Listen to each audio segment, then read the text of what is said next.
West Coast. Oh yeah, you know I have to turn it up for one time. Elliott, you ready? DJ Hed, you ready? West Coast. Hey Jeremy, you ready? They know it's time. Let's get it. It's a cold game, cold world, that's why we talk about it. Ain't like everybody else that'll just walk around it. Views is different, snap a picture and now it's vintage. Cause it ain't just talking for the views, that's how he meant it. It's the bigger picture. Yeah, it's the bigger picture. Yeah, it's the big picture. That's crazy. That's crazy. The bigger picture.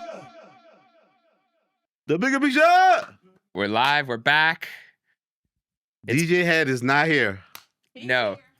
Elliott Wilson sent DJ Hed. He wanted Hed to leave so badly to do the mall debate that he is now gone during our taping on Thursday. He ran to Atlanta and then he didn't come home. Now he's in New York City, live from New York City. Is that DJ Hed? Live from New York City.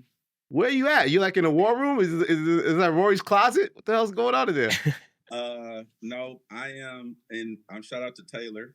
Shout out to Taylor Made It, producer extraordinaire. She allowed me to use her office, so I'm in her studio office right now. Oh, you up in the Power 105 world? Power 105? Shout out to my iHeartMedia family. Oh, look at that! Look at that! Wow, he's I mean, Charlamagne the God's lurking around there somewhere. He's oh my parading God, with the ops. incredible! Yeah, he just left. You saw Charlotte this morning, did you? Saw Charlotte. Okay. Yeah, he just left. He didn't want to pop in and say hi to Elliott. Come on, man. We need the ratings here. The bigger picture. Actually, you know what? Here, I'm gonna send this for Alex to put up on the screen for you. Oh God, for you, a present already? Send it to CT. Send it to Alex CT. isn't here today. CT has it. Send it to CT. Yeah. All right, I'm about to send it to CT right now. This is family business, man. While you're sending that, how are you feeling going into the big, I know we don't want to call it a debate, but the big one-on-one conversational battle of intellect between you and Maul from the Rory and Maul podcast? Jeremy's too excited, man. Jeremy is too excited. Oh, there we go. Lauren LaRosa right there. There's Jess Hilarious. Breakfast Club's finest. Yes. That's just for you, Elliott Wilson. I'm a big Lauren fan. I'm I a think big she's Lauren one of the fan greats. too. I've been showing a lot of love on my social feed. She hit me with the prayer hands. She appreciates it. I'm cool. I appreciate Miss LaRosa. I listen to her podcast. Yes, she has yeah, new show. But you with the ladies, man. You said, how do I what? What was the question? How do you feel going into the big battle of intellect between you and Maul? Battle of intellect. I told them I didn't want to do that. I told them I just wanted to have a conversation. But you know how it goes. You say one thing. I have an inkling on how it's gonna go, but we could just we ain't gotta make it personal. It's a friendly fade. We can keep it that way. So what happens if you start recounting some of the incidents of the past year? You know, we're nearing the 1 year anniversary of this Drake Kendrick battle. Let's say you say something that irritates Maul, and Maul starts to get a little more upset, starts raising his voice. Are you tempted to, make sure you don't match his energy? Like, how are you going to receive him if he starts to get a little excited, a little? If he mentions a family member or something like that? I mean that I don't see that being a thing, but I mean we'll cross that bridge when we get to it. But even when Elliott, goes up, I don't match his energy. When they go high, you remain poised. You stay on stream. Yeah, I've been really heavy in my stoicism bag. You know what I'm saying? Shout out to Jess Hilarious. I just taught her stoicism today. So, yeah. Well, we do have some stuff to get to. It is the 1 year anniversary, but we have some housekeeping matters before. I have a question for Elliott. Last week, here we go. Hed, you asked a question. You said 6 Earth days or less from now. Let's get to it. You said, will Brian B. Miller receive a call on his phone from Elliott? That's how we starting the show? Elliott, it is I hate y'all, 6 man. Earth days or more. Did a call go down? Not yet. I haven't called him yet. Okay. Did you said you haven't what? I have not called him yet. No, I have not called him yet. You said you have not called him. Look at this. Head's on the camera right now. He says he went to see Kendrick concert in Atlanta and didn't tell us. I'm flipping it on you. We're going to get to that. So are you reneging on... He said it, not me. I don't use that kind of language. He said it, not me. If you're listening on audio, that wasn't me. Reneged, I said it. I stay on it. Reneged, I said. Again, not me. Jeremy Hecht. Yeah. Is Elliott Wilson Call B Dot. He is on pulling the back phone, on the what he said. stop. Gotta You want me call to B call him right Dot. now? No. Let me Let man. Look, everybody. Hey, I do still give you credit. Let's just clarify for the record. It was real time teaching. You were right that being the elder, I should have reached out. We didn't. Us not speaking even to this day now is more my fault. It's on my responsibility to make it happen. I should have reached out to him before it got to the point that he felt like he had to go on a platform and address me. So you are absolutely correct with that. I just, as a man, I have my own stubbornness, my own situation. I'm not at that place yet to call him yet. I think I'll get there, but I'm just not there yet. Some healing to do. Call. Reneging, Listen, I said. Hed, you can't run away from everything. You had some relationship drama online this week with the love of your life. Shenseea tweeted, "When I'm done with you, I'm done. I don't care if you live or die. Wish you the best, though." And you said, "Yikes." Did that scare you? Did that scare you out of your love? Fresh off her being with the Deion Sanders son. Yeah. Didn't get picked at the thing. I think DJ Head stopped that. He stopped it. DJ Head stopped that getting picked because he uses industry he couldn't connects. see his queen next to the Deion Sanders kid celebrating. So that's why the first round didn't happen because of DJ Head. That's my theory too. But go ahead, DJ Head. How do you receive your woman out there? That wasn't a thing. I was just saying yikes because it's like, damn. Like, you know what? Shenseea has been tweeting over the past few months. She's been tweeting some interesting things, and I just want to know who did it. So that way we can try to figure out how to eradicate this person from her life and replace them with somebody that's more qualified or astute to handle the transgressions that she's having with the opposite sex. She needs a stoic man. Yes. Letting her emotions go up and down and you remain even keeled. Yes. So why don't you just text and say, or even on a quote tweet, say, "Yo, girl, you need a stoic man in your life. I'm here." Well, I don't want to necessarily bombard her with, I'm pretty sure like at this point, if it was something, then she would reciprocate because I've made my intentions very clear that I would like to go to lunch with her. I'm pretty sure that there have been humans around lunch her or in her vicinity who have seen our content or seen mine or maybe even spoken to her about it. And if there was something there, it would be something there. Gina told me that I'm not going to get Shenseea and I just let it go. So since Gina told me to let it go, I'm not going to let it go, but I'm going to respect her space. I said, just make sure you put a ring on it and it never ends. You know, when you get a bag like that, some bags are unfumbleable. You know what I mean? Like you if you catch that, you have to hold on to it for life. So that's one of those ones. It would be like, there's a couple of them like that.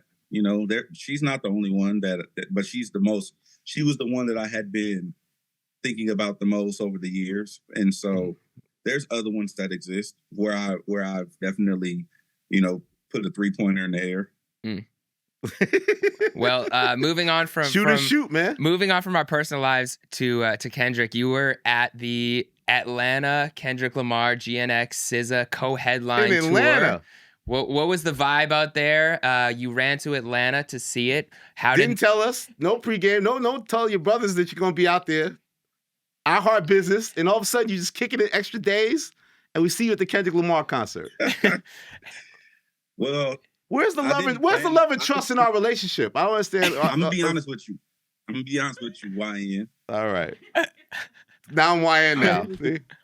When I went to go do the Black Effect Podcast Festival in Atlanta, yes, sir. I didn't even realize that Dot was gonna be out there.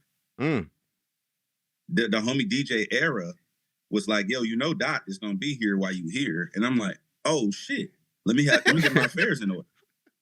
I didn't even realize, you know what I'm saying? So I got my affairs in order. But Punch just went on the timeline and said that he's, as much as he loves everyone, he can't be the ticket man for this entire tour. So Elliott Wilson can't reach out to Punch to get those tickets. But I may or may not have a connection. So I made sure I got my affairs in order. I went to go see the show while I was there in Atlanta, and it was phenomenal. Like I ended up talking to Dot, and I told him I was just like, proud isn't. I told him, I said, proud isn't an abundant enough word for what I am, bro. Like, wow. Like just seeing that, because I know where we come from. Like I remember, you know, I remember hitting him up with one of the homies for $500 to do a show, and Doc was like, "Yeah, I need that right now." This is 2010. He was like, "I got Doc a show for $500," and he was like, "Bro, I need that right now." Yeah. And just, you know, being able to see him at that at a goddamn stadium. I had to just share that with him. I was like, bro, I had a moment. I was just looking. I sat in the crowd for the whole show. Like I wasn't backstage. No bathroom I wasn't breaks. on the riser. I wasn't in the pit. Like I wanted to see the show with the people. And so I watched the show, and I just had a moment. I just kept looking, like it was people as far as I could see, bro. Just all the way up into the sky, all the way across, and it was no. And I mean, hey, you know, apparently there was a lot of bots. None that you saw. Bot. No, but it's funny because that's why I went to the show, and I just was like, I just told him, like, bro, that shit was crazy, bro. Do you think it was the fact that, because he referenced on stage, like, you know, the early days, shows at Tabernacle, like we know these places in Atlanta where you first break through, like, what was the magnitude of just seeing like in a stadium? How crazy was that? That's what I'm saying, bro. Like, it's two things. It wasn't seeing him in the stadium as much as it was seeing the reception of him. Because I was there when people used to tell us that there were people on the radio in LA who told us it wasn't gonna work. Dot is not a star. The music ain't it. He a weirdo. There are people who feel this way and still feel this way, but they have to do it quietly or on stream. But there were people who, like, there were naysayers. You know what I'm saying? Like, we were the ones embracing this new wave of what was coming out of LA, and it wasn't embraced like that. So, like I said, it was two things. One is seeing the reception. People were singing word for word. Like, you seen the homie, I forgot his name. He's a dope artist from Texas. He plays keys and everything. He was in the front row rapping every word I think it was at the Houston show. And he went viral. I think his name is Just something. He's fucking dope. Mm-hmm. But then the second thing, seeing people sing all the words. But then the second thing was, I got to see him have little moments where he got to take it in. Like, it was certain parts where he would, because I know him and I know how he be thinking. And we had a conversation when I went to go see the Mr. Morale show in Vegas. And we had a conversation backstage. And so, not to divulge those conversations, but I remember him like being like, man, this shit crazy. And so I saw him have those moments in real time on stage, like, damn, like he would just look around and be like, this shit is crazy. And he would smile and shit like that. And so those are the things, to me, those were like the key takeaways. Like, obviously the show is good. The whole set list is out there at this point. SZA fucking kid. I want to take this opportunity as well. I had a full-on, and this has never been public, but I had a full-on argument with Charlemagne, because I said to them, me and him were arguing on the phone one day, and I told him that SZA don't have no slaps. And of course, you know, I'm always the one saying stuff like this. Like, songs only got no slaps. It's all art. They never have enough slaps. Right.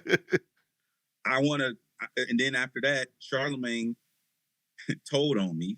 So he's in the box. He's in New York on the SOS tour, watching the show with Top Dog and Punch in the suite.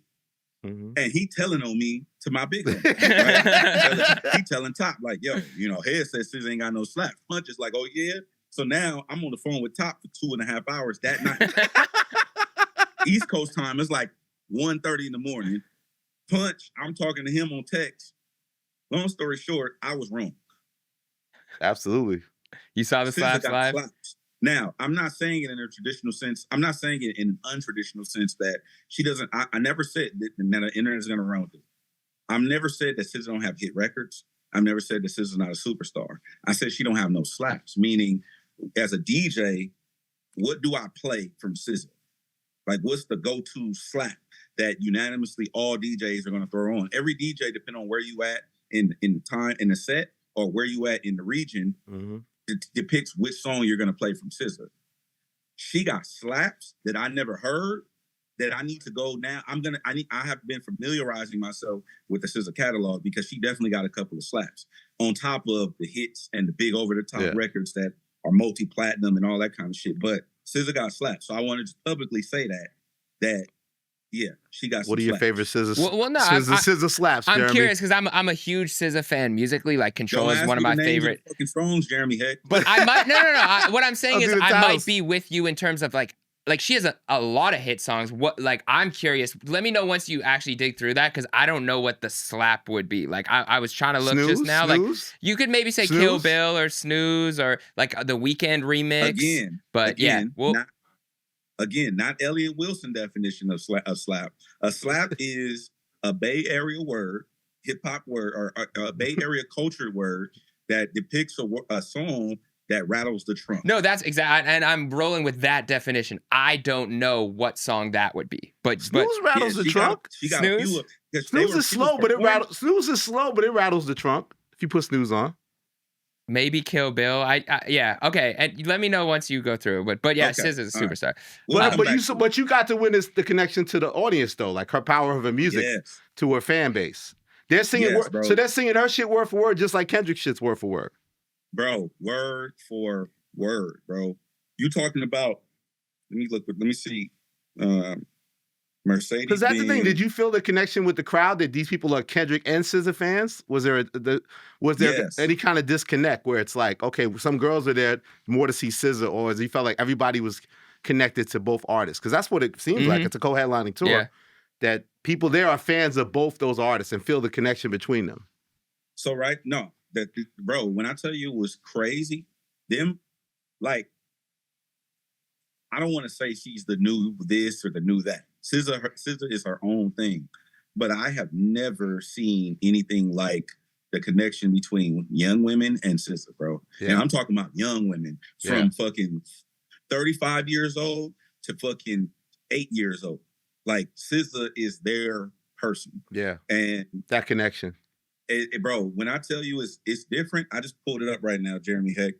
It says the stadium configuration, approximately 70,000 for concert configuration. Crazy. 70,000 people, bro. Sold in out. Atlanta. Like, it was crazy, bro. Like, I can't wait for the LA. The LA show, I kind of know what to expect. Like, I was talking to Ann about it, and I kind of know, like, what the energy's going to be like. But just seeing that across, like, almost 3,000 miles away from the house, it was just different, bro. Like, that shit was different. Playboy Cardi out? You see Cardi out Cardi there? did a lot of yelling. So, that's my Cardi impression. Here's a fun fact. So the way that they did Playboy Cardi, I get it. I think Cardi missed his cue. You think? So there's this wall, and I don't want to give the show away, but there's this wall that they have. It's a video wall, and they're like doors that open up. So Kendrick kind of does these things where he'll walk downstairs. It's like art. So when Cardi, when I think it's Good Credit, right? Mm-hmm. When Good Credit came on, everybody was kind of confused because you can't see anything. Only the people that were smack dab in the middle can see Playboy Cardi. Everybody else can't see anything because they're behind the wall, the doors. So no one knew what the fuck was going on. Everybody was like kind of not no one. That's an exaggeration. People were looking around like, what's going on? Also, as part of this concert, there's a lot of video cameras. It's almost shot like an award show, right? Where the camera follows Dot and it's on the screen and whatnot. There were no cameras shooting that part. So you only heard somebody just yelling, raging, right? You heard somebody raging, and then you heard the music going, and you seen these lights, but you didn't see anything. And so it's like almost like a crescendo, and so he starts performing behind the fucking door. So I think they were supposed to make their way out, because the Steadicam did end up turning on, and Dot was rapping into the camera, and it's on the screen. And then, like towards the latter part of the verse, they go out, and that's when the crowd went crazy because they saw it was Playboy Cardi. But at first, people couldn't really tell what was going on because he can't rap. I think they I said he can't rap, man. I'm sorry, man. But he got a big reaction though, like crowd wise. Yeah. They love him. His hometown hero. Hometown. 2 Chainz was there too. 2 Chainz filmed it. There. Jermaine Dupri was there. Shaka Zulu. So one last thing, what was it like for him to get that third verse off? The Not Like Us, the Colonizer. How did the Colonizer verse land in Atlanta? I don't think it didn't do what I wanted it to do. Really? Like I thought it was gonna be like, when you run to Atlanta, I thought it was gonna be like it was more like cheers than it was people rapping the song. Okay. For the whole of Not Like Us, or just that part? Bro, Not Like Us, bro. Bro. Happy anniversary! Happy anniversary! Bro, when that shit came on, bro, it was like movie magic. Like people lost their fucking minds, bro.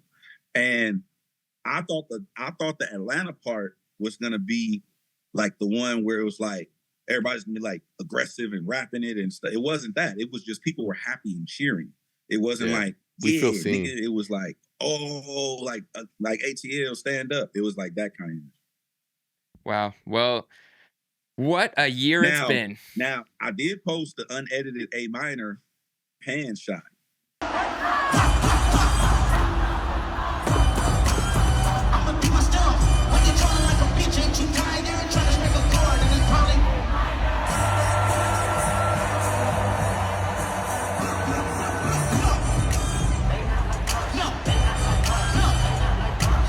just for people that say those are bots or whatnot. Yeah. I didn't see any androids there. I'm gonna be honest with you. Other than phones, didn't see some real people in attendance. No. And any theories on the X chain? I know like there's people were saying DMX, it's a GNX logo. GNX, XXX Tentacion. It could be all the above. He says the GNX logo. The X from the GNX. It's not deeper than that. Because we know that the A minor chain that had all those, the PG Lang that had 5 meanings, you know, you never know with that. Head's fed up. Okay, listen, I do want to bring this back. You got to see Dot Era in real time. The Dot Era in real time. I'm jealous. It has been about 365 days since the Bigger Picture's first ever episode. It's been a year. If you guys remember, anyone who is watching, this jacket that I'm currently wearing, Scorpion jacket. Oh, you wearing the Scorpion? I'm wearing the Scorpion jacket. It was worn by Elliott Wilson and gifted to me midway through our last season. And things were much different a year ago today. So just for anyone watching, this is coming out, I think, on the 5th, I believe. On the 3rd. So last year we filmed on May 4th. Not Like Us had come out. The Hard Part 6 hadn't dropped yet. So Elliott was hopeful that maybe things would turn around for Drake.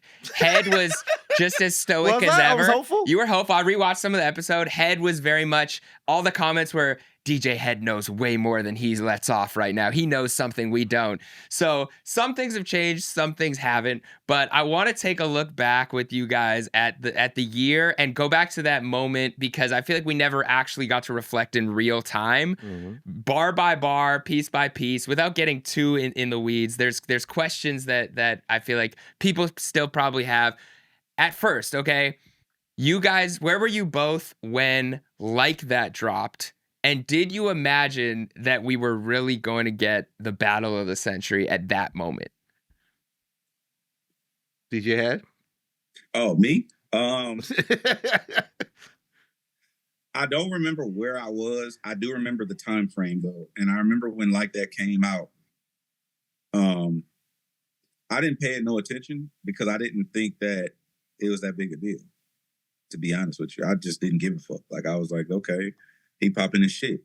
When it got interesting is when I was talking to the homies, and they was like, yeah, no, that's the energy. And I'm like, oh, okay. And so then I remember after that, I talking to Silas, my manager, and Silas said, he better not engage. Then I was like, why? Like, why not? He said, it's going to be the worst mistake of his career. You're talking about Drake. Drake shouldn't engage. He said, if Drake engages, it's going to be one of the worst mistakes of his career. Wow. And I said, why? I said, he's just going to go, I'm thinking R. Kelly. Like, anything can be fixed with a hit record. You know what I'm saying? Like, He dropped because I'm not thinking anything beyond the Like That record. I'm not thinking beyond the Like That record. I'm just thinking, okay, he respond, he gonna take a couple of shots, he drop another hit record. He's Drake. You know, it don't matter. And Silas was adamant. He's like, if he responds and it's real, he said, if I'm managing Drake, I would tell him act like it never happened, because it'll be one of the worst mistakes of his career to engage with Doc. Wow. And I was like, I mean, I guess that makes sense, but I wasn't even sold at that point, because I come from mainstream broadcasting. I'm like, you gonna drop another hit record, everybody's gonna forget. And boy, was I wrong. Yeah, when I heard it, I think I heard it at midnight. But my thing is, I felt like it was the classic thing of like, we got this big feature, we're keeping it under wraps. Because to me, I think that, so much was made about like that time on, I guess it was Rolling Loud, where Travis was on the stage and he like played that record. And Metro kept teasing that record with the first verse and playing it as a DJ. I don't think he had Dot's verse yet on the thing. I think what Travis wanted to hear wasn't like play the Dot verse. I don't believe Travis knew that existed. Maybe that's my theory on it. So I feel like it was done so secretive and last minute and put on the album that we oh my God, when it dropped at midnight, like, oh my God. But I also didn't think that, I was happy Kendrick did it and I was surprised, but I didn't think it was going to lead to a battle. But I also didn't really think when I first heard First Person Shooter that Dot would take that as such a diss towards him. You know what I mean? I didn't view it that way at that time. But also because these guys had so much tension all these years, with a little bit light back and forth, but nothing so super direct. And also he could say, well, he's also dismissing Cole too. And that's why Cole, I think, jumped and took the bait and jumped first before Drake did. Because I think Drake Drake thought it might not be wise to jump out at that way. But I think once Cole did it and took it back, I guess that's a question too. Like when Cole did it and then took it back, did that add more pressure for Drake to feel like he should do something? Yeah, well, that's the interesting part, because I remember hearing it and I rewatched, like, my initial reaction. It was like midnight. I was like in the car recording a TikTok video. And what I said on that video was, this is real. J. Cole and Drake both have to reply. But I think people felt like Cole was on the clock more than Drake was at first. Right? That is a weird thing. That is a weird thing. Like why Cole jumped out first. I knew both of them would have to reply. I thought it was going to get real, but I didn't think it was going to get this personal. I thought it would be like a fun rap battle, subliminals, features, and stuff like that. What do you guys think would have happened? Let's just play hypothetical. Let's say J. Cole stays in that battle. And let's say Kendrick and J. Cole are going back and forth, and Kendrick and Drake are going back and forth, or maybe Drake is waiting. Like, the one thing that I really thought Cole messed up on, besides the apology, was before the apology, Kendrick was shooting as a rapper. Like, there was nothing personal in like that. It was maybe a couple catalog disses to Drake, maybe a couple I'm the best. But, like, saying, fuck the big three, it's just Big Me, wasn't like a personal diss. J. Cole's response was 5 minutes of kind of semi-personal catalog, like real disses towards Kendrick. Yeah.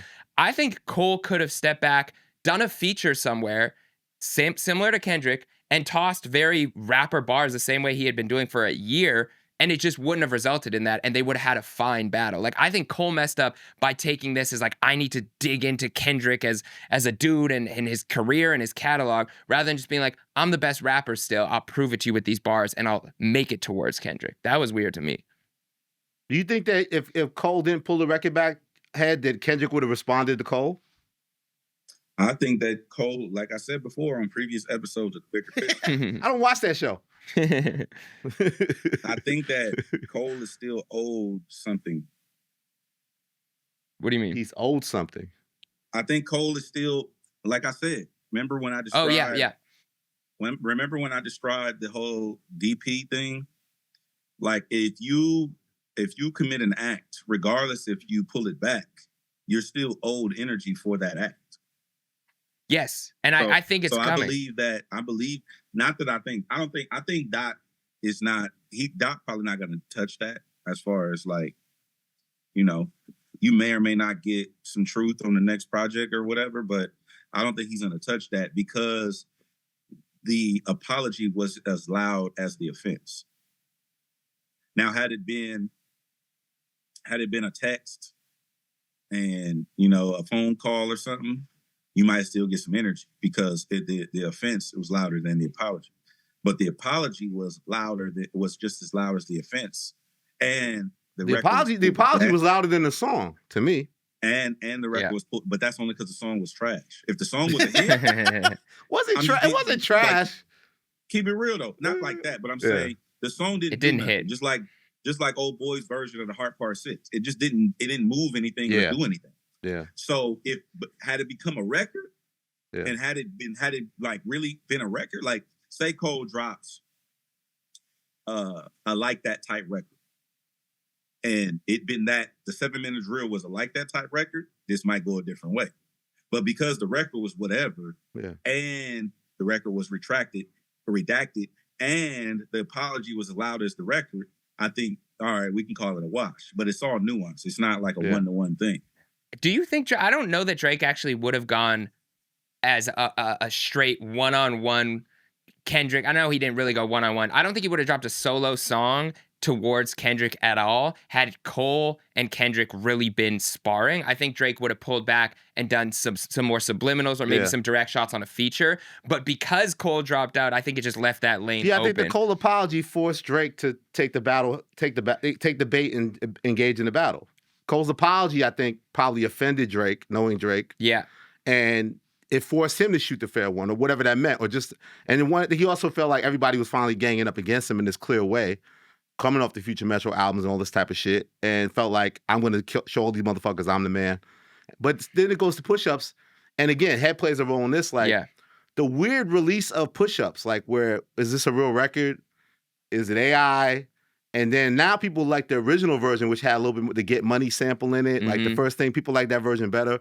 How academics played it, not knowing if it was really a Drake record. And then Hed plays a role of pressuring the guy to fucking put it on DSPs. Like, I still don't understand the rollout of push-ups and why was it sort of like this accidental first firing shot? Like, it seemed weird the way it rolled out. Yeah, push-ups was weird, and I kind of want to get into a little bit how people were feeling during this whole time. Because push-ups dropped, we were rewatching like a lot of media personalities, a lot of reactors, a lot of people online. Like, people forget they were calling Drake up. Like, push-ups, tailor-made, that whole area, there was a lot of people that were like, where's Kendrick? Where's Kendrick? We all remember, like, 17 days since Kendrick hasn't responded. You know, he's on the clock. So, like, during that time, Hed, when did you first catch wind of push-ups, and what were your thoughts? Were you like, this is testing the water? Did you think he was actually scared to drop this when you're like, you know, put out the record? Like, and then after push-ups drops, are you thinking, even though you know where Kendrick will go, are you like,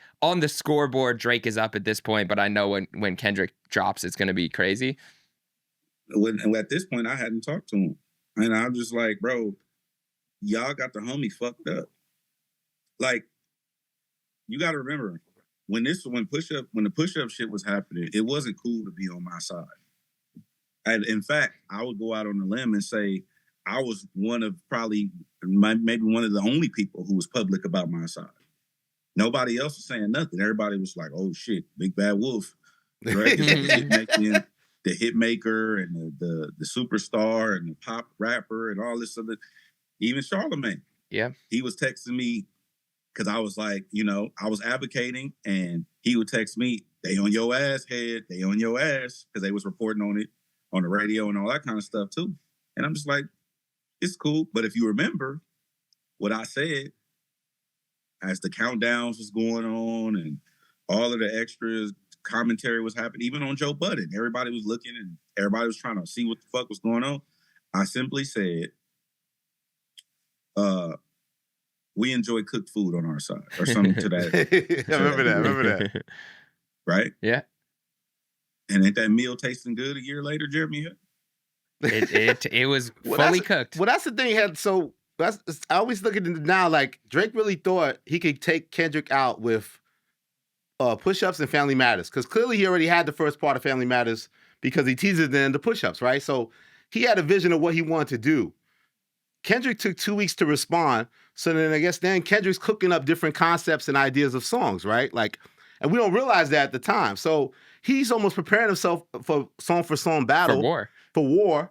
And Drake doesn't do anything in those 2 weeks, it seems like, because when he did the Hard Part 6, it felt like he's responding. He just made the record responding to Meet the Grams and Not Like Us. So why wasn't Drake preparing for a battle and Kendrick was at that time? It seemed weird. Now you look back at it. He just didn't respect it enough, I feel, right? No, there's stuff there. It's just not my story to tell. That's what I'm saying. There's too many unanswered questions with this damn battle, man. Yeah, I know. I'm tired of No, it. I'm just saying, like, to me, everything ain't content. And like stuff that was told to me, like in confidence or whatnot, either directly or indirectly or a combination of the two. But there was stuff that was brewing, that was happening after Push-Ups came out. That's not for me to say. If those people want to talk about it, they'll talk about it at some point, or they won't. But that ain't for me to do. Do you think there was ever energy to maybe dead it that Kendrick doesn't go in? Like, let's just squash this behind the scenes on some industry shit, and then Kendrick never makes Euphoria? No, because the record wasn't real until it was put out. Push-Ups. Once he claimed the record, then it was real. Which you forced him to do. It's your fault. I wouldn't necessarily say that because you played a role. I don't necessarily know the timeline, but if my memory serves me correctly, I believe that people like academics and those people who were doing the countdown and shit didn't start until the record was out. Yeah, until Push-Ups was like official. Right. What about? And so if you remember, I'm the one who announced Push-Ups was dropping on DSP. Yes. Yeah. In 30 minutes. In 30 minutes. So once the record came out, that's when people started like, oh, the clock has started. When he did that, I don't know where did this, and you probably could tell us, Elliott, where did this ideology of you got 24 hours to respond come from? That's back in the days, like the whole East Coast kind of battle thing where it's like you would make a record. Let's say Joe Budden was battling Ransom. Joe Budden make a diss record. Ransom would make a record the next day. Joe Budden make a record. That's how the battles were, like East Coast kind of freestyle mixtape era. You would make a record and then you'd have to come back at this person quickly. And then they make a record, come back at you. And then Drake carried that forward with the whole Meek thing. It's like, I make the record, I make Charged Up. You don't respond. I'm waiting for you to respond. Okay, fuck it. I'll go in again, back to back. I waited 4 days. I waited 4 days. Like, so that was the idea of the East Coast like you have to respond quickly to these battles. Meanwhile, you know, DJ Quick and MC8 stretched the shit out for fucking decades and shit. Nas like, and Jay. Nas and Nas. yeah. But yeah, like, so that was the idea. 8 months for that album. But also, we had never seen Kendrick battle, like in a battle mode kind of thing, or be in a rap beef, right? In that way. So we were anxious knowing that we felt he was competitive towards Drake, and there may be some dislike between them, that we're anxious to see Kendrick and Drake really finally have a battle after a decade. Something we never thought would actually ever really happen. Beyond the subliminal. So I think that just was the anticipation. But I think that no one was thinking that this guy's only working on one record. Maybe he has other ideas of songs that he's working on. He has a whole strategy of the kind of records he may want to make and the things he may want to say. And he's taking his time preparing at least early concepts of these records in his mind. Yeah. Where I feel like Drake didn't really have a blueprint of how to handle this outside of Family Matters. Well, I think... So my point is, the reason why I asked that is because, like, who said that that's the rules? Also, if you look at the two juggernauts who had the battle, like I said, Hov and Nas, there wasn't no 24-hour back and forth. That shit was 8 months, wasn't it? Jay did take over the first verse and teased the diss on Summer Jam, which is in June. And then the album didn't come out till September. So Ether didn't come out till after that, months later. It wasn't like Ether came out the week after Summer Jam. It was like these records. He did a Stillmatic freestyle. All these different things came out. Then Hov finished the Takeover record, and then you got Ether after that. So yes, to your point. Like 3 months then before you got the record. Yes. And Drake took longer. This wasn't the digital era, so it's a little different. I get that, but I'm just saying, people like to be like hold on to certain traditions, but then like you can't have the ideology of Hov and Jay-Z and a Nas battle, two juggernauts, where you had to wait 3 months for the record and have the ideology of La Russell, where like we just cranking this shit out right now. You get what I'm saying? Like it don't work that way. So you have to pick and choose a battle, so to speak. But do you think he was building a war chest? Like he was building different records or ideas? I believe that he was ready, but he was definitely strategized. Yeah. Was there any truth or anything you've heard, Hed, about this DM or phone call or conversation pre-battle of the rules? Like I know I think Rob Markman had said like they had a conversation pre-battle, like we should keep this here's the rules. Like, if we keep this friendly, it'll be friendly. If it crosses a line, it'll cross the line. Like, do you know anything about that convo? Define, do I know anything?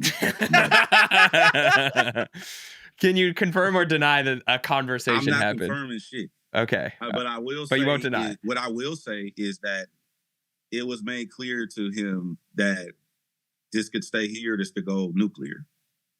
And do we know what his response, like, did he agree and then break that rule, or he just said, like, we're not? I can't confirm none of that. Okay. All right. It's my business to tell. Okay. But but here's your way to look at it, since you like to break everything down, Heck. Yeah. If I present you a line and you cross said line, the rules go out the window and you end up here. Agreed. And it's funny because we're moving to Euphoria. So Euphoria comes out, and I think it's 17. So two and a half weeks after Like That, which is actually less time than, or after Push-Ups, which is actually less time than Drake Can I took have a between Like we That. do a Yeah. tailor-made question first? Yes. Oh yeah, tailor-made. Hed, do you think that people really truly, West Coast or not, were offended that he used the AI Tupac voice? Is that an offensible? Does that cross a line in your mind? Did that really actually offend people? Most people thought it was in poor or distaste. Yes.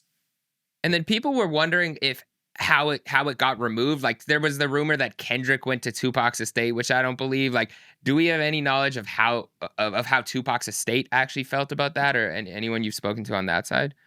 No, I don't know. I don't know how what happened with that. But I will tell you that when that happened, two things happened. One is you have a realization or an epiphany as to, I'm not dealing with someone who knows or has an immense respect for a culture in the same way. The second thing that you look at is, because for instance, we're all hip hop fans. Do y'all know anybody who would use someone's voice or likeness, AI, while they're still alive? No. Do you know another artist that respects hip hop that would do that? Not like a serious artist that people would use. Serious, like Jeremy does a record and he does Drake's voice. Yeah, Drake. like someone might do it for fun or use Kanye or whatever. Not for fun, serious. Yeah. Put it on the not. DSPs. Put it on the DSPs, yeah. Can you name an artist who you think wants to be taken serious would do this? Probably not, off top. So I can't make a record with Snoop Dogg. My AI version of Snoop Dogg. No, you can. You can do anything you want to do. But I don't necessarily think that people who operate in a space of I'm taking myself serious as an artist would use someone's voice while they're living. Which he did with Snoop. To me, it lacks. Now let me back up. Not without their consent. Yeah. Like, it's just in poor taste. Yeah, like Nas would do a concept like that, but he would get like Rakim's permission. Do it. Like Yeah. And then that would be made clear. Like, no, this is I'm fucking with this. But I don't think that people would do that. Like, just from a Snoop perspective, the Pac thing, hey, that's between him and the Pac estate. You know what I'm saying? But while someone is living to use I have too much respect, especially a GOAT or like the biggest rapper ever. I would never impede or violate that. For instance, there are rap pioneers who I'm probably not the biggest fan of, but based on who they are and what they've done in the game to allow me to exist and buy homes and shit, and for my mother and whatnot, I would never disrespect them. Yeah. Regardless of what they think or how they feel or whatever the case may be, because that's where the respect for the game comes from.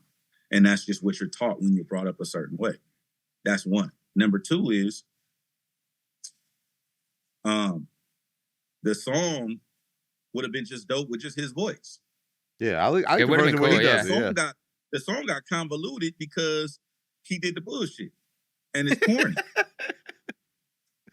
Think about Reincarnated on GNX. The song would have got diluted if he would have used Pac's voice. Yeah. Yeah. But he's rhyming like pockets, certain pockets. And, because you know what that takes, Elliott Wilson? Mm-hmm. Wherewithal. skill. No, I think that record. I think the Drake record was skillful. It wasn't culturally sound, like you said, and it spoke to the difference of them, right? I thought it was an innovative idea. We hadn't really seen AI used that way in hip hop. I thought it was a smart tactical move, but it wasn't culturally sound, and ultimately it backed by because of it. Did you have him Ignited up a by fire. like where? Okay, Tailor Made happens. Do you have Drake up by a lot? He dropped Tailor Made right after the Push-Ups finally went to DSPs, Yeah, it was like right? the weekend after or something like that. Yeah. After Push-Ups came out. No, I think the whole battle, whoever had the current record was in the lead until we get to the Hard Part 6. I think everybody at that time was in the lead. Drake was even leading when Family Matters dropped, but then Meet the Grams happened. So everybody was in the lead when they had the record, to me, until the end. What was interesting about Tailor Made before we get to Euphoria was that Drake tried to go with the 8 Mile theory where he like tried to kind of say certain things like, I know what your angle will be, like talk about him liking young women. Like he kind of like stirred the pot a little bit to say like, I see where your angle is going to go, but I don't think it worked well enough because he didn't really like, there's certain things you can't really put out there fully, and he didn't really go all the way there. Kendrick took it, not even all the way there, but pretty close to all the way there. And so I think he thought that was a good move. I also think Drake dropping back to back like that was simply because he knew, even though the rest of the world might not have thought it at the time, he knew what Kendrick was capable of, even though he still downplays him. He knew that the next song Kendrick dropped was going to be something at least menacing. And I think Drake is like, okay, well, I'm waiting on Family Matters. That's my red button, quote unquote. So I can't drop that right away without Kendrick replying. But I need to put something out there so that the world thinks like, wow, Drake's up by a lot. Or Drake's in the lead. Or Drake's like really taunting him and running it so that when Kendrick comes with a big blow, he can come with the left hook and leave and go on vacation. But Euphoria drops. What do you guys think at that point? Do you think like it's going to continue on? Do you think that this was, did you have Kendrick up at that point by a lot? Or Elliott, did you think they're tied? Like, where do we feel after Euphoria, and what was the initial reaction to that song? Well, go ahead, Elliott. No, I was excited. I mean, I just couldn't believe that he really went there. Like, it was I love the Teddy Pendergrass the beginning, and then he goes crazy. I was in shock. Like, oh my God, he's really good.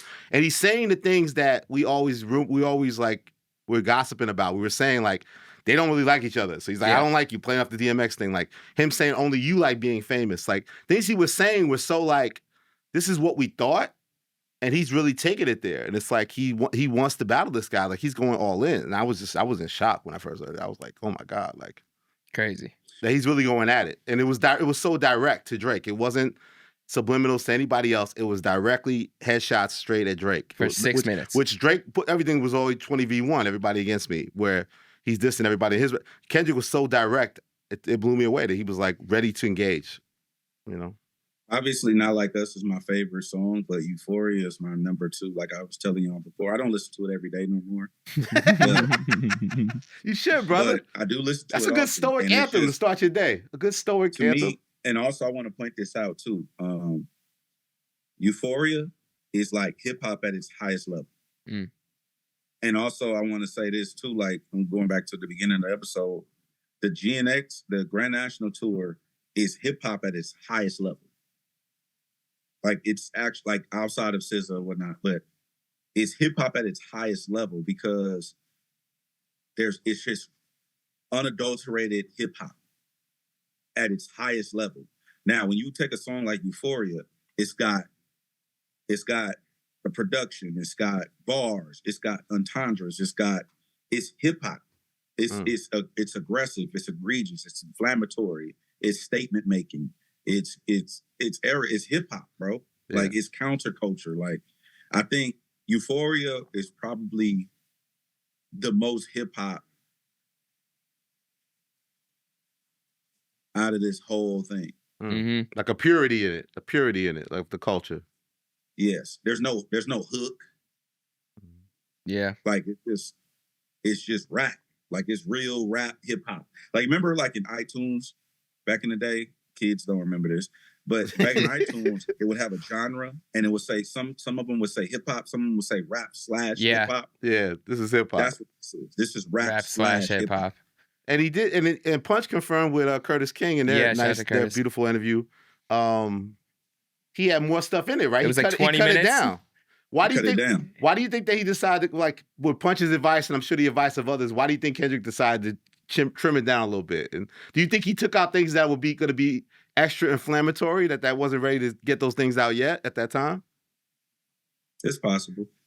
I think like Dot is a tactician, so Dot is going to take out things or add things that, like Euphoria. I don't think there was I don't think there was a bar wasted. In Euphoria. Wasted bar, yeah. No. Yeah. There was no wasted bars in Euphoria. Like, people could make the argument. That's why I said it's the most hip hop. Like, you can make the argument that Not Like Us is intentionally made to be a hit record. Okay, that's fair. Or Not Like Us because it has a hook and it has a bridge and it has call and response and it has the elements to what a big over the top hit record would be. Euphoria don't have no call and response. Yeah. Well, except for know nothing about that. But there's no wasted bars. There's no hook. There's no flashy nothing. It's just all rap. And it's all just straight through at your neck. So I think, like, when you look at it when you go back and look at it, like, what bar was wasted on that song? Not a sing, not like, even. What bar are you like, y'all could have did without that? I don't think there's a bar that you be like, y'all could have did without that. So Dot being a tactician, if he removed some shit, that's probably what he removed. Well, I think let's just say hypothetically, I know there was talk about Kendrick having like a 4-year diss track ready to go for Drake, and like he was waiting on this moment. I think these were things in a notebook, whether this was a song or not. I think Euphoria was, every time he thought of something about, okay, let me just have this ready, because it was very potent. Every line was ready to go. Let's just say we're trusting Punch that there's a longer version, right? I don't see why he would lie about that. He takes out things that maybe he's going to use later. I think what was added, looking back at it, is that beginning section. Because we talked about, Hed, there's a line and it was already crossed. It was already crossed on push-ups. So what Kendrick did on that initial part where there's like, him just kind of whispering to him, he basically says like, don't tell a lie about me and I won't tell the truth about you. He's saying, I will take it there. Even at the end, you take it there, I'm taking it further. He gives him 2 to 3 warnings in this song. Like, if you go there, I will go there. And you know where I'm going. You already talked about it. I will go there. Even like I had said at this point, the cover art, the song title being Euphoria, Drake produced Euphoria. I said before any other record dropped, Kendrick is hinting that he will be speaking about Drake's affinity for young women, and he'll probably make it look really bad. This is his warning shot. So if Drake goes any further, I didn't see that at the time. I saw the title and I saw the warning, and random acts of kindness, I'll spare you today. I knew where it was going, but I didn't know how Drake could possibly avoid it. The only way he could avoid it is, I guess, not speaking again about family. And he titled the song Family Matters. So it wasn't going to go. But so even the way he said here, like on the cover art, like they had almost a week to recover from the euphoria of Tuesday's series winning victory. That's on the cover. Basically saying like, enjoy your little time right now. You were up maybe during push-ups, but it's about to get bad from here. And then a day later, or 2 days, I think 616 in LA drops. Are we surprised that, is it like, does this feel like game time to you guys? Like, oh, we're really here? Like he's not letting up now? No, I didn't even care. I didn't even care for 616. Oh. You hurt Jeremy's feelings. He loves 616. I love that song. Yeah, I didn't care. It wasn't needed. To me, I'm still on Euphoria. Like, dang. You haven't recovered yet. What do you think of 616? I loved it, man. I want it on DSPs, man. We got to get this clear, man. The fact that it could sound like the sample sounds like it could say Boy Wonder, I thought was also a jab. Like, because sometimes producers, because he's produced for Kendrick. So to me, it was almost a nod, like, well, maybe that guy might know something that says something to somebody that got back to whatever. Like, I felt like it was very purposeful to make that sample sound like it could be saying Boy Wonder. He hinted at and look at how much Boy Wonder's doubled down on his support of Drake publicly now, based off their relationship. So we still don't know what that sound is at the beginning. There's a lot of mysteries with this song. And I think he did that purposely. That sound, people still don't know what KTW means. The fact that the glove, you showed the glove first and then it zoomed out on Meet the Grams. It was all the Boy Wonder sample sound, the 20 of them next to you, or what is it, 20 of them on payroll, one of them right next to you, alluding at maybe 21 could be the mole. Like, he had 3 or 4 innuendo, the Mike Zombie thing, like, he had 3 or 4 innuendos within there about who could be the mole. And I think this was like a war tactic song. This was like Drake being like, or Kendrick being like, Drake, look around you. Be paranoid. You don't know who to trust already. Now don't trust anyone. I could have gotten this information from anyone around you. So I think strategically it was a great song, but I was... You just ignored it, Hed? You didn't give a fuck? Really? For real? I mean, it's not that I ignored it. I just didn't care because, like, it was like what Jeremy is saying to me. It was like one of them things. It's like,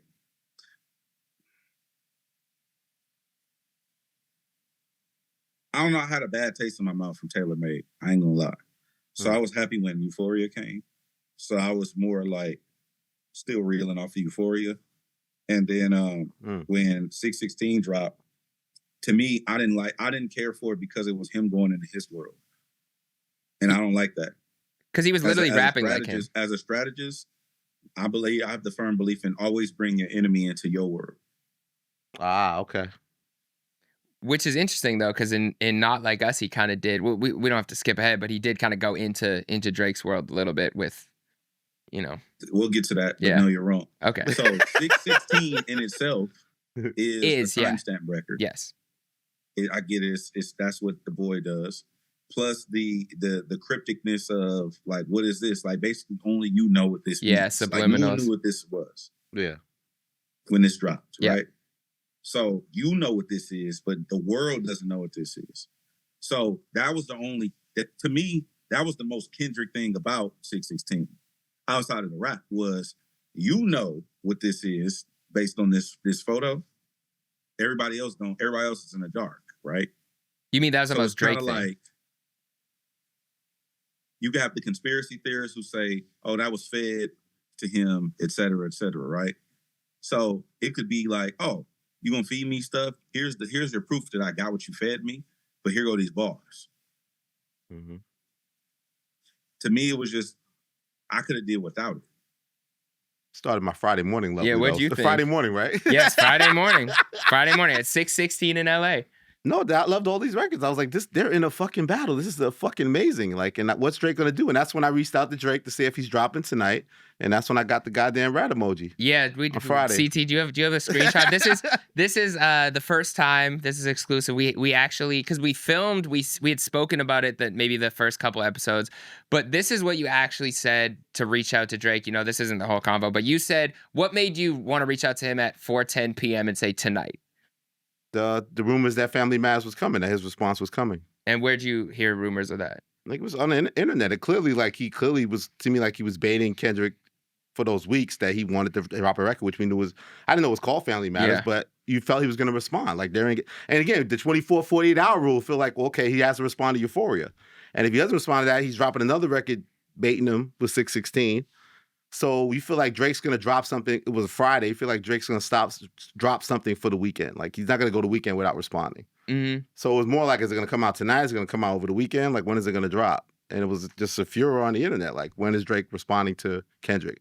Because now Kendrick is on the offensive. So it's like, when's Drake going to drop this? Because there was a hype of it being the red button. Like, he has this button to push. This Punch said in the interview also. Like, the idea is that Drake has this thing that's such a secret, strong back-to-back kind of record that he has the finisher record in his tuck. That's what he's sitting on.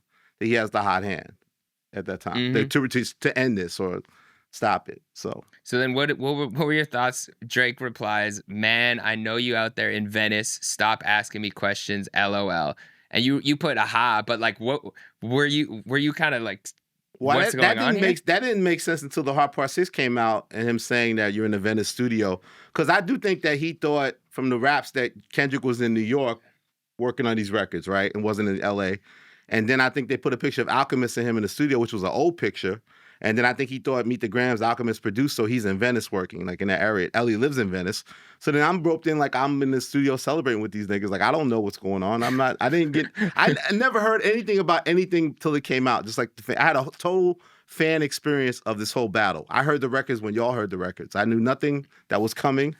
or not pause, and I knew nothing was gonna happen until I heard the songs. I'm just asking like that, like I want to hear the song. Do you think 616 actually kind of got in his head a little bit where he didn't know who to trust, and like now you're somehow on a list of like I can't trust this person? Or Yeah, and he empowered other people. He empowered. That's when the classic "Stay on Stream" happens, right? He tells Kai Cenat, "Get on Stream tonight." He tells academics to leave the Andrew Schultz show and go home and get on Stream. You know, stay on Stream. And he sends Maul the little button to you asked Maul about this. Yeah. Maul putting his little button out. So I was part of those rollouts. I told the world, if you're reading this is too late, is the real title. Those fucking certified lover boy banners across the cities when it came out. I've been part of like helping him roll out projects of him sending stuff that he wants out to the world.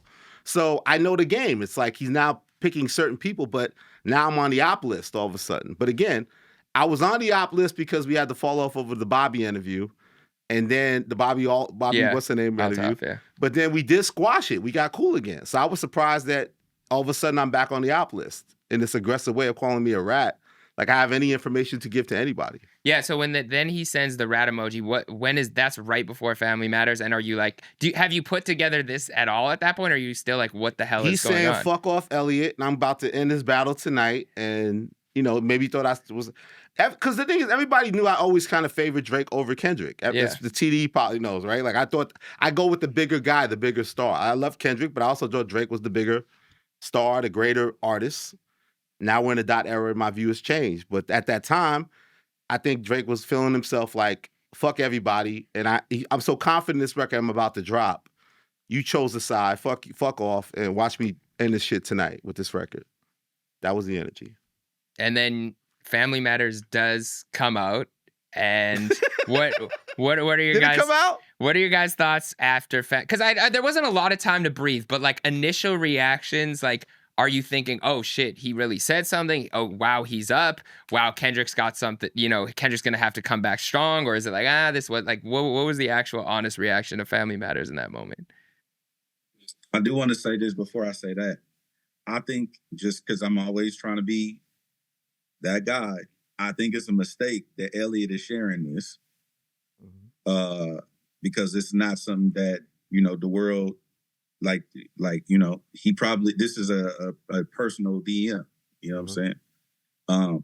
I get it, but I just don't do that or believe in that a lot of times. But when Family Matters came out, also to back up to the DM.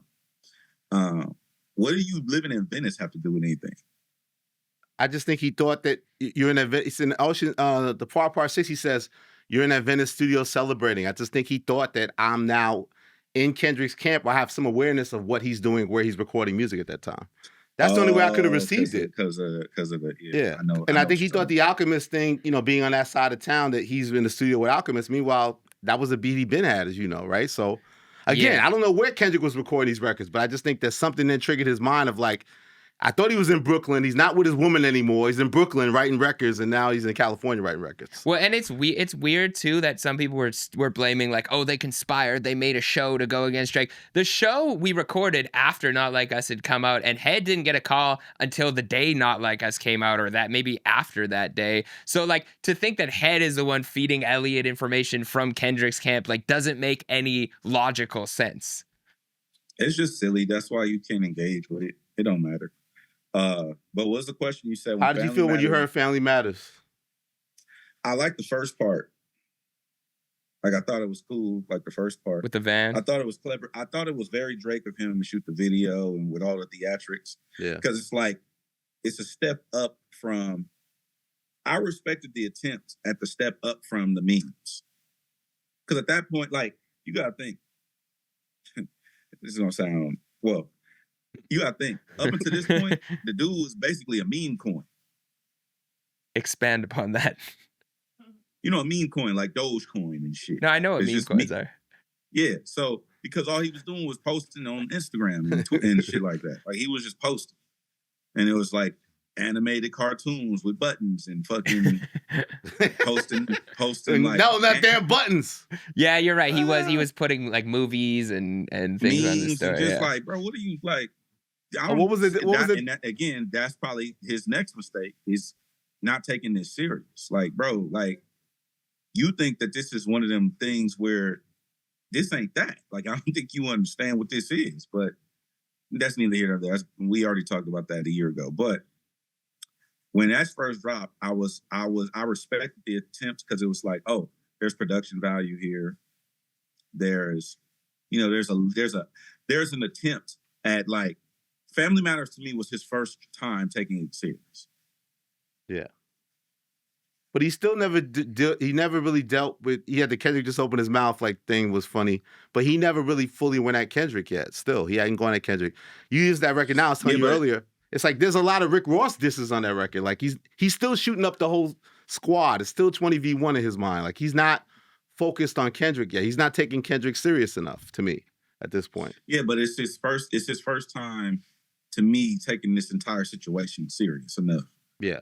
To investing like energy into writing the rap, putting together a record, the beat changes, shooting the video, like cretively investing energetic. Yeah. Did you think he was up? First time. By a lot? Big time up, yeah. I went to sleep thinking it was up. He was up. And what's Kendrick going to do next? And this is the greatest. That's why I think it started to feel like, okay, this is like historic. This is bigger than Jay Nas, because that was the measuring stick to me. So even before we got Not Like Us, from Family Matters, I felt like, oh, this is some high level shit. Like, we're here now. Yeah, it was crazy because at that point, I thought that the accusations and the way he did it was actually damaging to the point where I was almost in shock. Like, I had never heard of the domestic allegations. I had never heard that Dave Free could be Kendrick's baby daddy. Like, those were things that were so shocking that I was also like, how do you just throw this shit out there with no, like, you're just saying someone else fathered someone's kid? Like, I was with no proof. Like, I was actually in shock to the point where I didn't even have time to process it, really. I was like, holy shit, this is getting intense. Like, I was like, before this, it was kind of just raps. Like, Euphoria was like, I don't really like you and you're not, part of the culture or whatever. But this is where it started to get really real. And I was like, there's no going back. There's no turning back from this. Like, Kendrick's going to have to go where he said he was going to go. But I think had that record breathed for a little longer, Drake might have been up by a lot. Like, it would have been like, okay, we need a real response. I think Kendrick would have. I think Meet the Grahams drops no matter what, that song's going to be lethal. But 10 minutes later, 20 minutes later, Meet the Grahams drops, and you're like, that's when everyone's head's in a blender, and you're like, what the fuck is happening? Like, I fell asleep. People were texting me, blowing up my phone, like, Kendrick drop. I get up and put that shit up on the internet. So you wake up first thing in the morning and hear that scary ass fucking song. Yo, I can't listen to that record, man. That record is disturbing. That Meet the Graham shit is disturbing. I keep telling you guys, it's I horror can't listen to that stuff. record. I can't listen to that record, man. Why is he such a sicko, man? This Meet the Grahams record. You can't be bumping that, DJ Head. I don't care. That's your man, but you ain't bumping that record. You said I can't what? You can't be bumping that record like that. You can't. I told you I don't listen to. I've listened to it a total of maybe 5 times. I don't fuck with it. Yeah. But do you think it was necessary? Yeah. I just don't fuck with it. It fuck with my spiritual energy. I don't fuck with it. And that was another one where Elliott got in trouble because I had the thing of saying, well, let's say if he doesn't have a daughter, like all these wild accusations, does that song hit the same? And I want to hear it without the verse about the daughter. And then somebody made that edit for me, and I put it up and got like 1 million views, and then I got flagged, and Kendrick's team got it taken down. I couldn't listen to the no daughter version of Meet the Grahams. You're gonna hear about this daughter. Is it still the same record even without that? It's more effective with the daughter verse because that's the one he goes like the more life at the end. Like it's more effective. It's still a haunting, crazy record to address the family in that way, but it is stronger with the daughter verse in the song. Yes, the daughter thing was interesting because I know like. In the same way that I was shocked. I'm like, why would Drake say this out of nowhere? I know Kendrick's not saying things out of nowhere also. And then it got convoluted later when like, who's feeding information? But then he said he was the people feeding. So it's like, whatever, that's a whole thing. But when this cover art dropped too, it was really interesting because then it kind of became really sinister. Like you hear the whole Ebony Prince thing. There's like the journalist he was with in this hotel. There was all these side missions. Shout out to Justin Hunt. He always talks about like the side quests in the Kendrick Lamar beef. And so when you see this, you're like, oh shit, okay. there's the shirt, there's the medication, there's the Ozempic, there's the glove, like there's his dad involved in this and all It's a these soap opera things. now. It becomes larger than just the songs. And Kendrick still hasn't said anything. There's no visuals. All he's done is tweet and put up cover art on Instagram.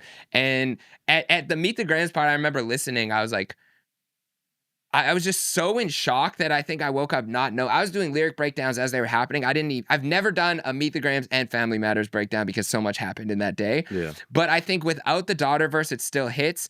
I would just be shocked. And I think we're still kind of seeing things play out. I would be shocked for him to put out that whole verse and a whole energy and him taking it down off your page if there's nothing there. I'm not saying it's true or not true, but to get that from nowhere would be weird to me. That's just my thing. But after Meet the Grams, do you guys think like where are we at in this scorecard right now? Like how do you process this? Kendrick's winning. Kendrick effectively stepped on the moment. That's what that record did. That it was what you call it when you change the palette, like a cleanser, like it just changed that. Like you couldn't even have this victorious sort of triumphant moment. Like Family Matters feels like a victorious triumphant moment. This seems like the dark ass fucking like sequel. Like it's just like that now horror has come. It's a horror story. It's like it's a nightmare. It's like this. You live in a dream. Someone shot up the building. Yeah, it's like fucking what's the old movie with the fucking I'm gonna show my age. In the hotel. I'm gonna show my age at least. What was the white girl, the prom, and then the blood came on her head? Like she's Carrie. There's a classic movie from the 70s called Carrie, and it's like she has this prom queen moment, and then they pour pig blood on her fucking head. Like it just that's what I'm saying. It's triumphant moment, and then it's dark all of a sudden. Like this is some evil shit. Yeah. It just went evil. It got real evil. It got real evil that day. Sinister would be a good word. Got real sinister. And then Saturday morning. Cartoons like The Bigger Picture. Yes. I was shocked. Like I heard Not Like Us. You see the cover art. I was absolutely shocked. Like, I actually didn't process it the first listen. Like, I don't know if you guys thought it was going to be what it was. I might have watched it first on Academic Stream. I'm trying to remember if I played the record or I listened to the Academic Stream first. His reaction to it. And that's when I knew like, oh my God, he made the hit record. Like, he made the back-to-back. Yeah. It felt like the instant knockout punch. Like, this is a hit, right? This is a hit. This shit is infectious. This is a hit. Like, to me. Yeah. That was the biggest thing when I heard Not Like Us. Did you think, like, Hed, especially as a DJ, did you think when you heard that immediately that it was going to become what it was? Like, did you think, like, oh, he got one. He made the hit. As soon as I heard it. He said, finally a slap. A slap. You heard Mustard on the beat and you're like, okay. I remember telling y'all this, but as soon as I heard Mustard on the beat, I completely lost my shit. You had me at Mustard on the beat. I'm pretty stoic. I'm even keel. I don't really go up, down. Like, I literally, me and Terrace Martin jumped around the room. He was with Terrace. What was you at with Terrace? How was you with Terrace? Saturday morning brunch? I was. Were you in that Venice studio? You was there, wasn't you? I was somewhere.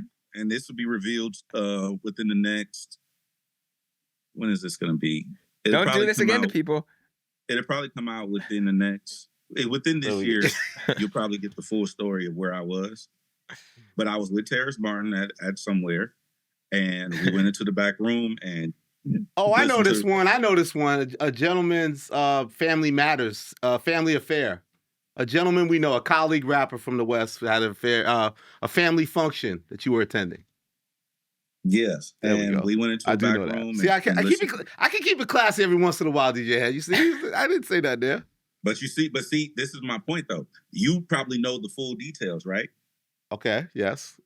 But people will kill me in the comments and online. Like, oh, it's just everything. That ain't my story to tell. Yeah. Very true. And the reason why people listening to this conversation today, it's because you had on the drop on push-ups, you knew the info and you put out the hint and it actually happened. So now every time you say something's coming, they're like, well, he has credible the price you pay for bullying that boy to put that record in them DSPs. The price you pay for that. You bullied that man. It's all good. But yeah, so we went and listened to the record, and as soon as we heard Mustard on a beat we lost our collective minds. and we were jumping around the room. We didn't probably even hear the first four to six bars of the record because we were just yelling and jumping. And then we listened to the record and was like, oh my God. And then I took the record and immediately played the record. But did you guys? Because I'm a DJ. Did you guys think? And to close this out, like, did you think it was over at this point? Is this the point of no return, or Over. do you like, Ellie? Did you think Drake, if he drops something else, it just has to be crazy, but he can match this with a back-to-back feel or do something on that? It was definitely. I don't know if it was a knockout. It was a knockdown punch. I don't know it was a complete knockout, but yeah, I mean, I expected Drake to come back with something, but it was gonna be hard to beat Not Like Us. Like it was a knockout, knock the person down. So is he gonna get up? 8 count? Yeah. Like it felt that way. But I felt like Drake could have a good response. It's not. And then when I heard to close it out, when I heard the Hard Part 6, that was the first song I didn't like from the battle. I didn't like his tone on it. Like it just felt like he was really angry and defensive about everything and didn't like Meet the Grams coming after. He literally mentions those records like that. Like he was impacted by those last 2 records and kind of in real time made this record responding to that. And then the craziness of people feeling like, well, this is him drawing the white flag. I think that wasn't his intent. So I wanted to ask you, like, I don't get, it's funny how we're in this era now where it's like almost a boxing match where we decided that he sounds whack on this or defeated on this. The battle's over, Kendrick won. It's almost like a referee calling a fight. Like this guy may still want to go, but the ref says, no, it's over, TKO. Like, why do you think, did you feel like that was a white flag? Like why, and then why wasn't Drake like, no, fuck that, this isn't over and drop another record? Like, he could have did that. Like, why did he accept the public's announcement that this is over in .1? It wasn't a public announcement. It was my announcement. Okay, there you go. Joe.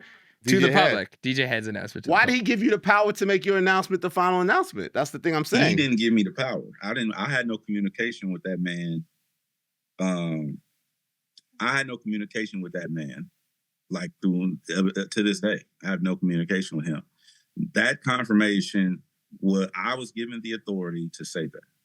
That's what did you say that. at the time? What did you say? Do you recall? I repeated it almost verbatim. He's cooked, he lost, and it's over. So you're implying that a conversation may have been had behind the scenes, that there's a ceasefire now, that this is the end of this? It wasn't a ceasefire. It was just, to me, when I listened to this Heart 6 knockoff, can't even finish the to sentence. me, it sounded like when a fighter is exhausted and they're like, you know what? You can say whatever you want to say and do whatever you want to do, whatever, man. So again, cultural nuances matter. When that type of rhetoric starts to happen, it's like, all right, he's had enough. That's part 1. Part 2, the record wasn't good. It's no different than what I said about the 7-minute drill shit. Had the Heart Part 6 been some shit, you might have got another record. It's interesting because... Again, hold on. No, keep going. I did have a conversation, not going to say with who, but I did have a conversation about this record, and the consensus was, it's trash. Nothing to reply to. Almost Kendrick shouldn't respond to this because it's not good enough for him to respond. He's got Not Like Us already. It's like, there's it's better to... There's a plea copped and the record's not good. There's a plea copped? What do you mean? When you listen to this record, does it sound like this person wants to keep going? He sounds frustrated and confused. Like it says, like the analogy's a boxer where it's like the boxer thinks he can still go, but you're looking in his eyes and his body, his mannerisms. He can't really keep going. We should stop the fight. It's a TKO. You being somebody that's been in hip hop media for 30 years. When you listen to a song like this, do you think that the fighter wants to continue? Yes, but I just think it's crazy that when you still have the power, if you're Drake at this time, to allow your announcement or anybody else publicly to say this is over when I haven't said it's over. Like, he let the people make the decision. And it stood. He could have just came back and said, he could have came back and dropped a better record 2 days later. Like you said, like, Ellie, he could have did that. It's in his power to do that. Oh, go ahead. Listen, if I'm watching Elliott Wilson and Jeremy Hecht fight in a boxing ring, no one wants to see that. And Jeremy Hecht hits Elliott Wilson in the face. And Elliott Wilson allows the ref to say, man, can you look like you done.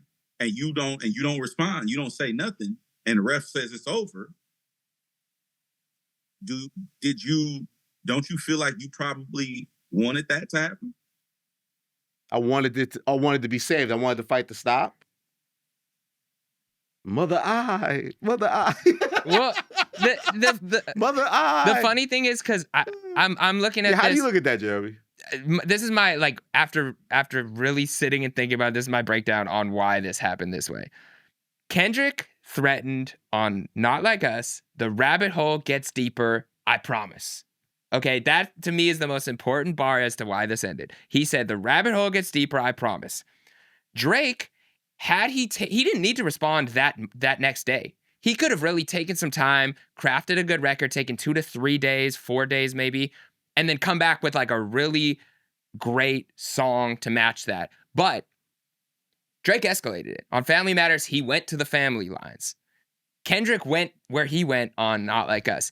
In order to battle that, you have to take it to a very dark place. And you have to also remember that the guy that just made Meet the Grahams is going to be responding to you after he said the rabbit hole gets deeper.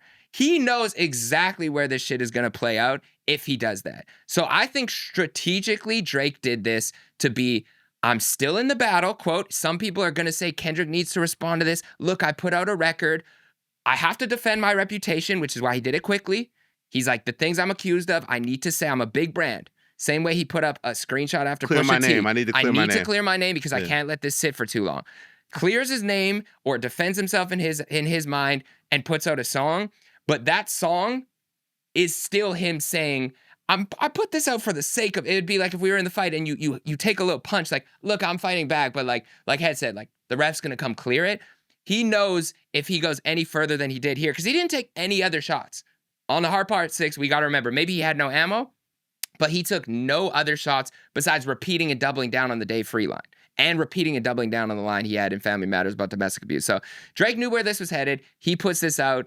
I do see him saying at the end, do what you want because I'm not responding. But is he so affected by that and then the power Not Like Us that he can't take a week or so or 2 weeks and come back with a hit record? Where's the hit that may have some subliminals at Kendrick? Like, why couldn't he make a big record to counter Not Like Us? Because he knows what the next record Kendrick would drop was. He knows where the rabbit hole goes. So he's not wanting, his brand is affected. He's $1 billion brand. You think, so Hed, do you agree with that? You think he was also concerned about Kendrick continuing to engage in this way also? No. Okay. I think have you ever been punched in the face? Mm-mm. Shockingly, no, I haven't. Elliott? No. I've been punched in the face before. When you get punched in the face, like I think Tyson used to say that. No, or one of them, but everybody got a plan until you get punched in the face. You get hit, yeah. He had a plan. Then he got punched in the motherfucking face. Mm-hmm. And now it's like, well, where the ref at? Nigga. You know what I'm saying? Where's the motherfucking refs? Where's Sexy Red at? You know what I'm saying?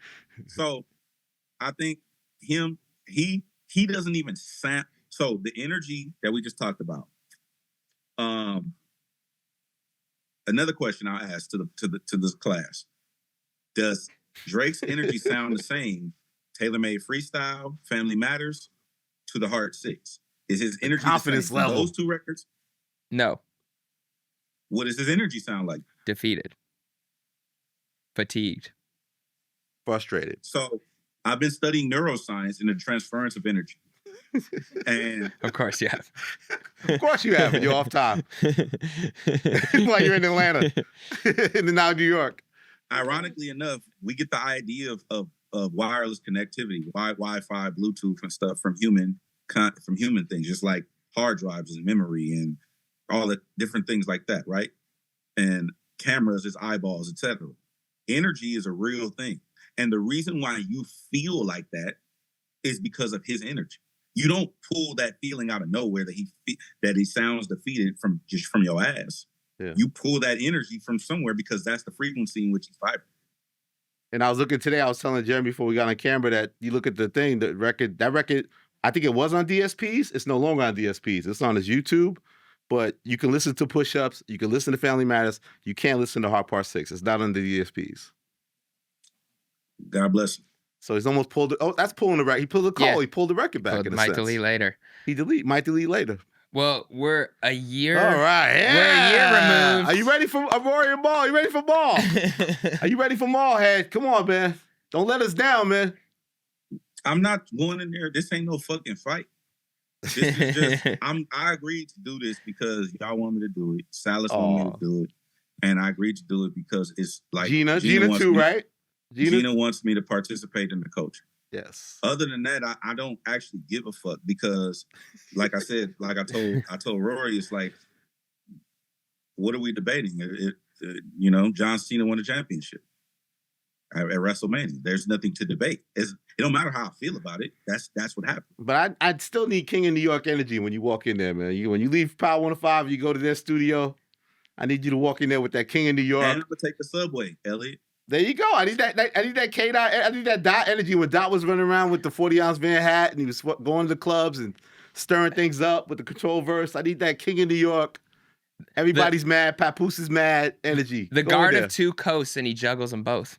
Yo, do you miss the West Coast? You have not been to the West Coast in many days now, man. Do you miss the West Coast? Bro. I'm trying. You know what? And I want to say this publicly too, Elliott. This is just for you. Although I did fly into LaGuardia.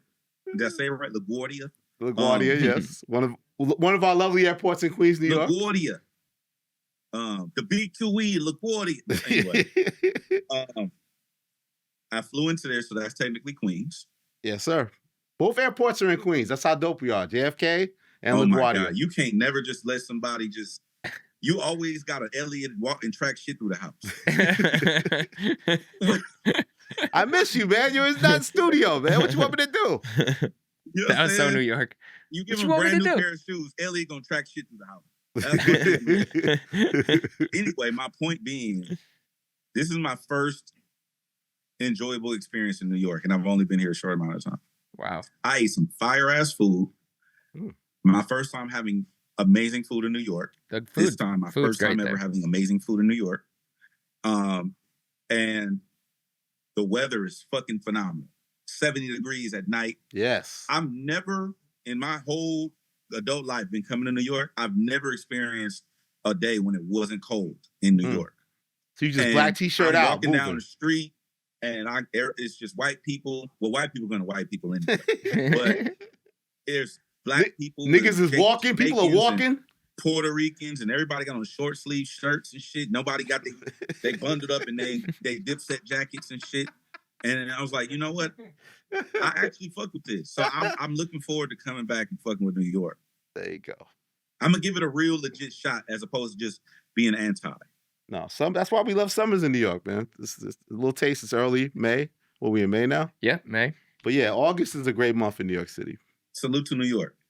King of New York. The King of New York, DJ King Head, of New baby. York. Well, before we I get got time for one more. Let's do it. Vaughn Mixtape. Oh, yeah. Thoughts on that was going to be my spotlight. But listen, let me tell you something, bro. Vaughn, bro. Vaughn. I'm so proud of this dude. Like, Vaughn's album. Vaughn's mixtape. I'm fucking with it, bro. Like, I am. And I'm gonna tell you why. It's a couple of reasons. I had made me some notes. What's the thing about with the TDE, man? They make you like you ain't putting an album out unless you got some goddamn story to tell. Like if you ain't ready to tell your story, that's what I finally realized about TDE. It's like that's the artist's care of it, right? Like the artist really has to figure out what story am I telling? Like who am I? Why am I important? What is the story I'm really trying to actually tell? And until you really can deliver that as an artist, Top ain't putting your shit out. Punch ain't putting your shit out. That's really the key to me now. When I listen to something like Vaughn. Dollar Menu is out right now. 11 songs of that shit. And I'm proud of Vaughn, multiple reasons. Number one is he's leaning into himself. He's not a caricature of himself. He's not landed on too thick. He's not pulling back.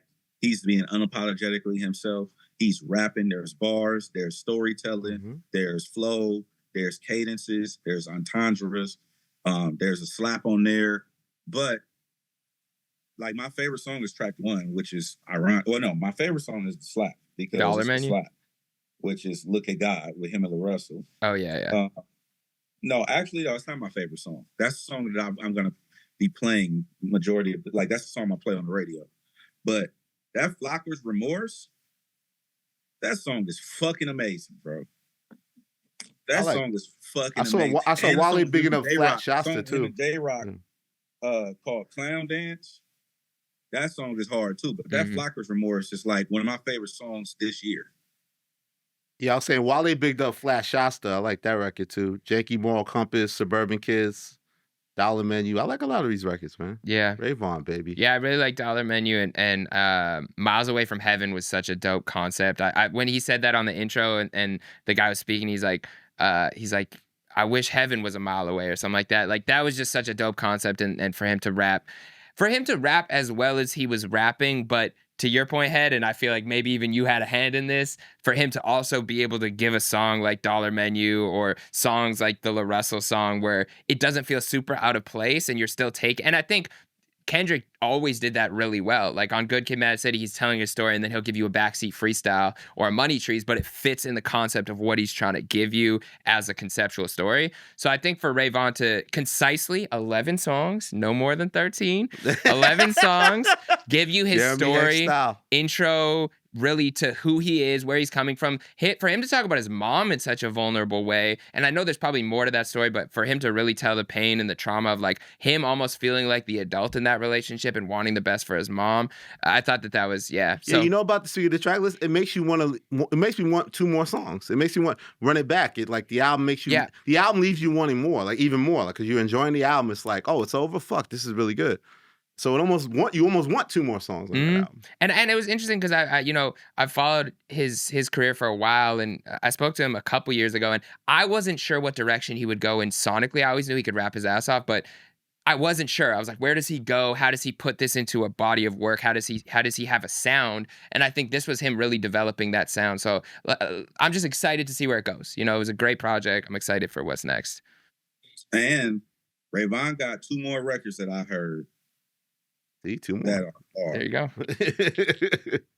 What's he doing with them? What's he sitting on them for? I don't know, but I'm only reason I'm saying something is so that people understand that Ray Vaughn artistically curated the album. Like it's not like this all he got. You know what I mean? Yeah. And also like we've been talking about it too, me and Heck. Like we don't want long ass projects where it be 20 songs, 23 songs, and some of them are just, oh, I like this one. It's a filler song or whatever. Like, I think there's like y'all said, like the album is short and sweet. It leaves you wanting more. Yeah. And I'm just reassuring the audience that he got more. Very wrong, baby. There's more to come. All right. I know you got to get out of here. Spotlight. What's the girl? My Spotlight. Flocker's Remorse, Clown Dance, and what's the one with Lil Russell on it? Look at God. Look at God, yeah. What's her name? Samara Sin? Samara Sin. That was going to be my spotlight too, yeah. There you go. Like, what's the Bad Brain record, right? Mm-hmm. Wait, tell me about it, Jeremy. I don't know this girl. So it's funny, like, I had an old message from her, and I think she was at our Something Dope open mic. Because I was like trying to figure out how we knew each other, and I think she performed at our Something Dope open mic, or at least put her name in the bucket, or like. So she's really been grinding for a long time, and this was like 3 or 4 years ago. So people who see like the success and bubbling up, these are stars that are always knowing they're a star, always believing in themselves, willing to go to an open mic and perform in front of people that they don't know. So just to see her grind and see her journey is incredible. But you know, she got Doja Cat comparisons early on. People are like, that's who she sounds like. I always say it's amazing if someone can compare you to one of the biggest artists in the world. That's the least of your problems. If they can even put you in that category and not as an insult, they're like, oh, it's kind of great. Like she's continuing to find her sound, and I think then you kind of evolve out of that. Like Jig got that a lot with Kendrick, but now Jig sounds like his own man. You don't view him that way anymore. Yeah, and she seems super humble. She's a dope. I'm seeing her tonight. She's opening for Smino. I'm going to that show tonight, so I'm excited to see her live. Yeah. Okay. Dope tour. Yeah. So so I spotlight. And my new theory is, man, people sleeping on Atlanta rap, man. I saw Budden big it up. I like the Young Thug record with Future. Again, I told you I felt like Lil Baby's album was slept on. Even Jid. Are we sleeping on Atlanta rap? Is because Kendrick's King head? Are we sleeping on Atlanta rap right now? No, ain't nobody sleeping on. Why would Atlanta rap ain't getting the love they need right now, man. Nobody sleeping on Atlanta rap. Atlanta rap is alive and well. Trust me. All right. You was in Atlanta seeing Kendrick. Yeah, so shout out to Thug. We can talk about the interview next week. I'm sure there's lots more we'll have to discuss next week. Oh, also Elise texted me like that 6/16, that is Pac's birthday. So 6/16 in LA, it was also probably another That's shot. his tailor-made freestyle. Yeah, it was probably a back to shot at TaylorMade. Take that. Take that, Drake. But yeah. Also, thank you guys, man. It's been a year. Let me get emotional for like 30 seconds. Head's gonna log off. But I watched the first episode back. That was the first time we had all been in a room together and spoken for an hour. You know, so for us to still be here a year later, we haven't ripped each other's heads off. We've still been excited to make a show every week. And shout out to our production team. It's been amazing. And to the fans who keep watching. DJ Head. Thank you, Head. Thank you, DJ Head. Thank you. I appreciate you for allowing me the space to, to have discourse with you all. And I appreciate Jeremy Hecht for being as respectful and as excited he is about the culture.